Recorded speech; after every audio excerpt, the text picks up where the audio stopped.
চট্টগ্রামে গ্রেপ্তার হলেন নোয়াখালী ৪ আসনের এমপি একরামুল করিম। চট্টগ্রামের খুলশী থেকে গ্রেপ্তার হয়েছেন নোয়াখালী ৪ আসনের সাবেক সংসদ সদস্য ও জেলা আওয়ামী লীগের সাবেক সাধারণ সম্পাদক একরামুল করিম চৌধুরী। মঙ্গলবার রাত ১১টার দিকে চট্টগ্রামের খুলশী থানাধীন আব্দুল মালেক লেন এলাকার নিজ বাসা থেকে তাকে গ্রেপ্তার করেছে র্যাবের একটি দল। সিনিয়র সহকারী পরিচালক মোহাম্মদ শরীফুল আলম যুগান্তরকে এ তথ্য নিশ্চিত করেছেন।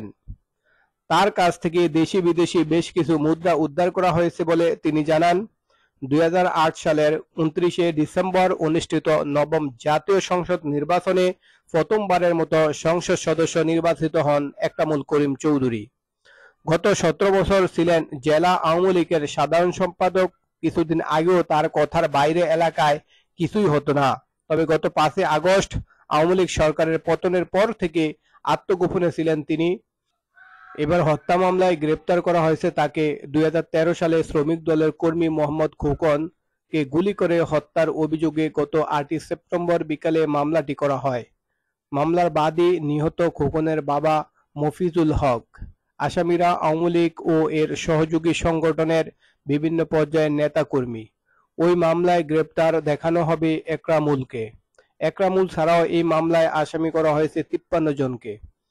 এর আগে ২০০১ সালে জাতীয় নির্বাচনে নোয়াখালী ৪ আসনে আওয়ামী লীগের টিকিট না পেয়ে স্বতন্ত্র প্রার্থী হিসেবে নোয়াখালী ৫ আসনে প্রতিদ্বন্দ্বিতা করে হেরে যান একরামুল।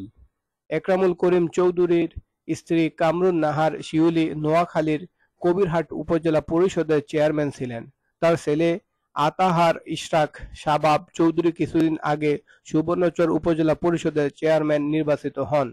বন্ধুরা, আজকের ভিডিওটা এখানে শেষ করলাম। আবার দেখা হবে অন্য কোনো নতুন লেটেস্ট নিউজ নিয়ে। সে পর্যন্ত আপনারা আমাদের চ্যানেলটা সাবস্ক্রাইব করে আমাদের সঙ্গে থাকবেন।